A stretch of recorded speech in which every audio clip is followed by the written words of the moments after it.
or the Sprint commercial, whatever it is.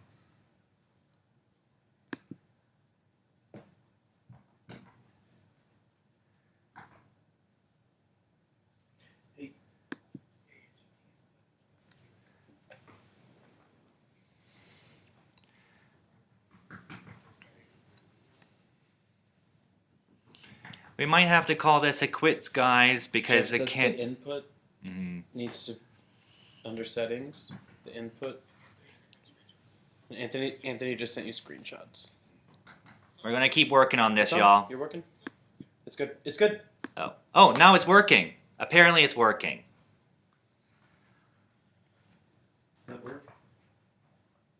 No, nobody said that I was a technical genius, right?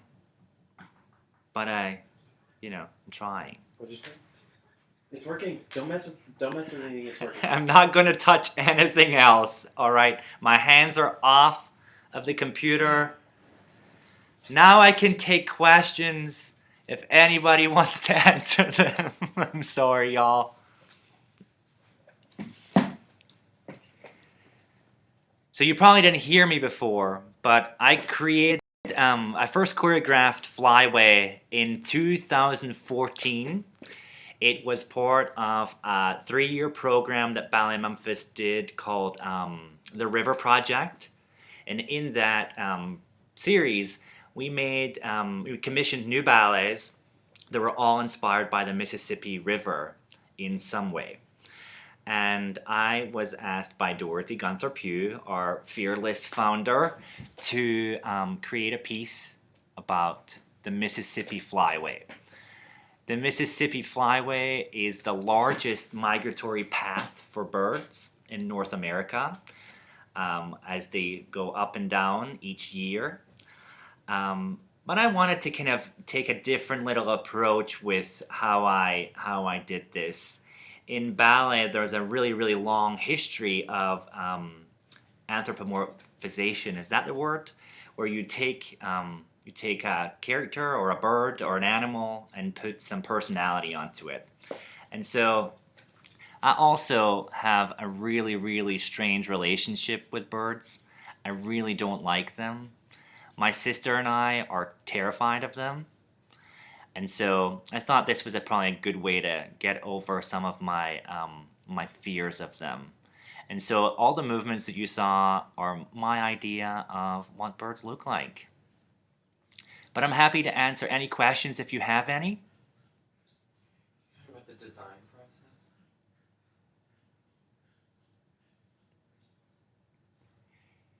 This piece was originally created, like I said, in 2004. And when we performed it at Playhouse on the Square in Memphis.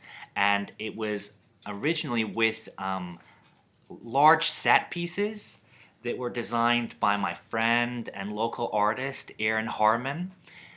Erin had never made any scenic elements for the theater before.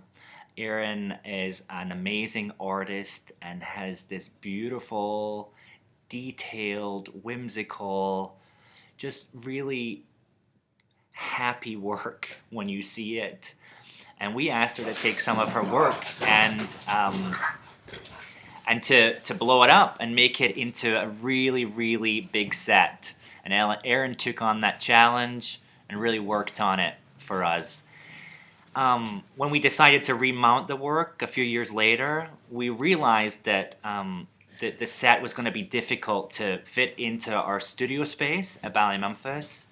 So I had to go back to Erin and say, "Hey, Erin, we really love your sets. They're so beautiful, but we can't fit them in the door." So Erin worked with Kyle Statham to animate her original designs, and it was great because now we can tour with this work and we can take it all over the country, which we did in February. We went to the Walton Arts Center in Fayetteville, and we got to perform it there. Let me look at some of these questions. How did I count? Oh, I don't normally count music, but with this I did. And I wanted it to be really, really specific with the counts and the musicality. I think for the most parts, I just counted it in straight eights, which is how most dance is counted, although you can do it in lots of different ways. But yeah, count, it was very count heavy. Dancers had to know their counts really, really well. Really well.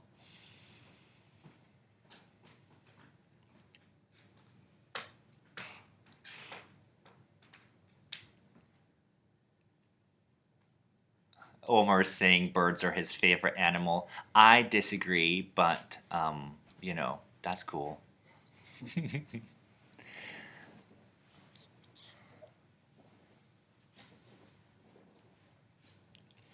I'm really, really glad that when I got to go back to Erin to try and redesign the set or reconceive it, that we were able to use projections. Um, the original set is beautiful as well. It was all hand painted by Erin. It's probably about 15 feet tall and two giant towers that used to turn around. Um, but having it be able to having projections really, really helped us be able to do it in a different way. So I've been asked to talk about making the funny dance, this beautiful funny dance. I'm not really sure how I kind of got into it. I just knew that the music that I'd chosen, which is by an Icelandic band called Amiina.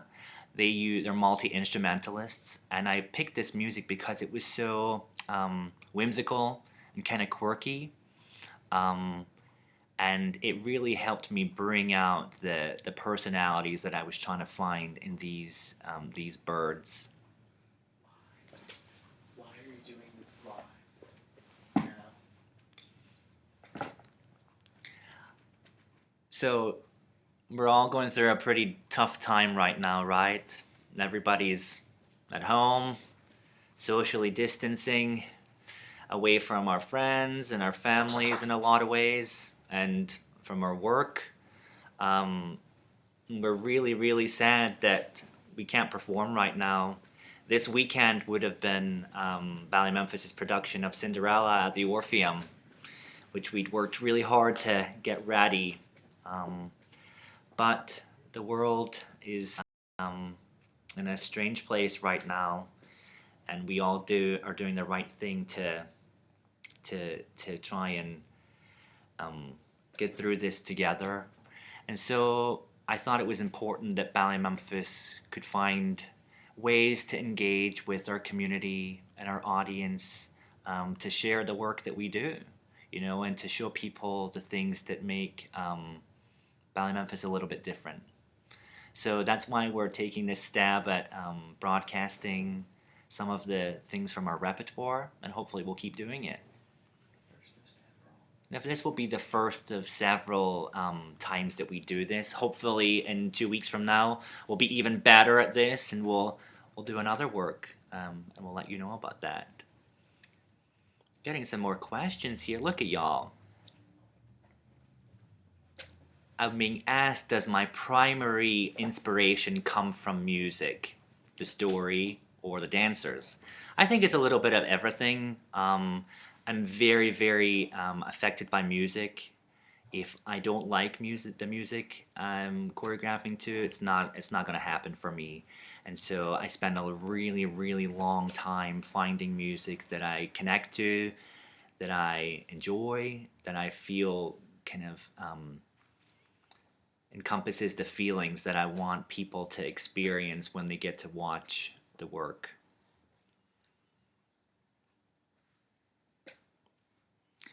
I'm going to talk to our people that are helping me with the tech, and we'll try and find a way to put this up for people to watch if they had a glitchy kind of live stream. We'll figure out a way to do that. All right.